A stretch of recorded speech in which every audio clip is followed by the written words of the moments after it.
अब आपको बिहार लेकर चलते हैं। वहां बांकीपुर सीट पर आज बीजेपी के अंदर ही एक अलग तरह की कशमकश देखने को मिली। नितिन नवीन बीजेपी अध्यक्ष बनने से पहले बांकीपुर सीट से पार्टी के विधायक थे। बाद में जब उन्हें दिल्ली आना पड़ा तो उसी समय से ये सीट खाली है। अब इस पर 30 जुलाई को उपचुनाव होंगे और 3 अगस्त को नतीजे आएंगे। बीजेपी ने इसी हफ्ते मंगलवार को अभिषेक कुमार सिन्हा उर्फ बंटी को अपना प्रत्याशी बनाया था। कल उन्होंने अपना नामांकन भी पूरे शक्ति प्रदर्शन के साथ भरा। ये तस्वीरें भी आपके स्क्रीन पर हैं। लेकिन आज उन्होंने अचानक अपना नामांकन वापस लेकर हर किसी को चौंका दिया। इस संबंध में बिहार बीजेपी प्रदेश अध्यक्ष संजय सरावगी को एक चिट्ठी लिखी। पारिवारिक कारणों का हवाला देते हुए चुनाव लड़ पाने में असमर्थता जताई। इसके कुछ देर बाद खबर आई कि बीजेपी ने अब उनकी जगह बांकीपुर सीट से नीरज कुमार सिन्हा को एनडीए समर्थित प्रत्याशी घोषित किया है। एक्स पर यह जानकारी खुद बिहार के सीएम सम्राट चौधरी ने भी दी। लेकिन अब यहाँ एक सवाल है जो कि राजनीति में दिलचस्पी रखने वाले हर एक व्यक्ति के मन में उठ सकता है। सवाल यह है कि अभिषेक कुमार के नामांकन भरने और 24 घंटे के अंदर ही वापस लेने का कारण क्या सिर्फ पारिवारिक है या वजह कुछ और है जो बिहार बीजेपी के बंद कमरे तक सीमित है। हमारे पास इससे जुड़ी इनसाइड स्टोरी है, लेकिन पहले सुनते हैं नामांकन वापसी पर अभिषेक कुमार का बयान। मैं पारिवारिक कारण से विधानसभा उपचुनाव लड़ने में असमर्थ हूं। मैं एक कार्यकर्ता के नाते निष्ठापूर्वक सेवा देते रहूंगा। सियासत में पासा कब पलट जाए, कुर्सी मिलते मिलते नेता कब उससे अचानक दूर हो जाए, ये कोई नहीं जानता।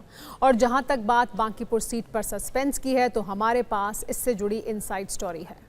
असल में ये पूरा खेल बिहार बीजेपी और राष्ट्रीय अध्यक्ष में तनातनी पर आधारित है। सूत्रों से खबर यह है कि अभिषेक कुमार ने अपनी इच्छा से सीट नहीं छोड़ी है, बल्कि बीजेपी ने उन्हें नाम वापस लेने के लिए मजबूर किया है। पर्दे के पीछे की कहानी यह है कि अभिषेक कुमार नितिन नवीन के करीबी हैं, लेकिन उनके माता पिता चारा घोटाला के मामले के सजा याफ्ता हैं।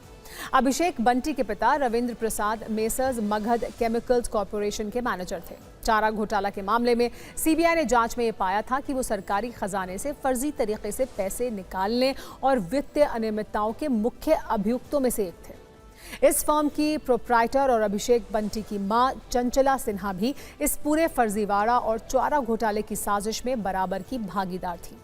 सीबीआई की विशेष अदालत ने बंटी के माता पिता को दोषी करार देते हुए 2 साल के सश्रम कारावास और 25,000 के जुर्माने की सजा सुनाई थी।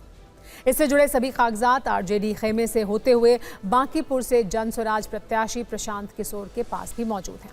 प्रशांत किशोर इसका खुलासा नामांकन की तारीख समाप्त होने के बाद करने वाले थे, लेकिन इसकी भनक बीजेपी खेमे को पहले ही लग गई। ऐसा कहा जा रहा है कि बिहार बीजेपी पहले से ही अभिषेक कुमार बंटी की उम्मीदवारी से खुश नहीं थी। पिछले दिनों बिहार बीजेपी कोर कमेटी की बैठक हुई थी। उसमें चयनित जो 3 नाम दिल्ली में आला कमान को भेजे गए थे, उसको दरकिनार करते हुए राष्ट्रीय अध्यक्ष नितिन नवीन के पसंद अभिषेक बंटी को उम्मीदवार बनाया गया। लेकिन बिहार बीजेपी ने अभिषेक कुमार बंटी के रिश्तेदार से जुड़े ये कागजात दिल्ली पहुंचा दिए। आला कमान को बताया गया कि चारा घोटाले के आरोपी के परिवार से जुड़े बीजेपी उम्मीदवार का मुद्दा बांकीपुर में महंगा पड़ सकता है, क्योंकि ये उपचुनाव राष्ट्रीय अध्यक्ष की सीट पर हो रहा है। लिहाजा बीजेपी और पार्टी के राष्ट्रीय अध्यक्ष की साख का सवाल है, जिसके बाद दिल्ली से ही प्रत्याशी बदलने का फरमान आ गया और दूसरे बीजेपी कार्यकर्ता नीरज सिन्हा को नया प्रत्याशी बनाया गया। लेकिन अब बिहार में इस बदलाव पर सियासत हो रही है। आरजेडी कांग्रेस से लेकर जनस्वराज पार्टी तक बीजेपी पर कटाक्ष कर रही है। बांकीपुर से ही जनस्वराज प्रत्याशी प्रशांत कुमार ने कहा कि बीजेपी का प्रत्याशी मैदान छोड़कर भाग गया है।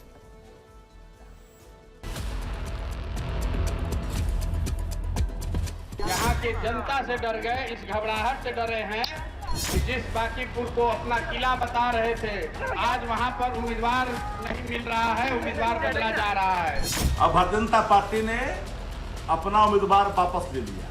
कार्यकर्ता की बलि चढ़ा दी अभिषेक बंटी। इसको बर्दाश्त बांकीपुर नहीं करेगी और आपको हार का सामना करना पड़ेगा। भारतीय जनता पार्टी और जेडीयू में इतना अंतर कला है, इतना द्वंद्व है, वो डिसीजन कर ही नहीं पाते तो उनका प्रत्याशी कौन जीत सकता है।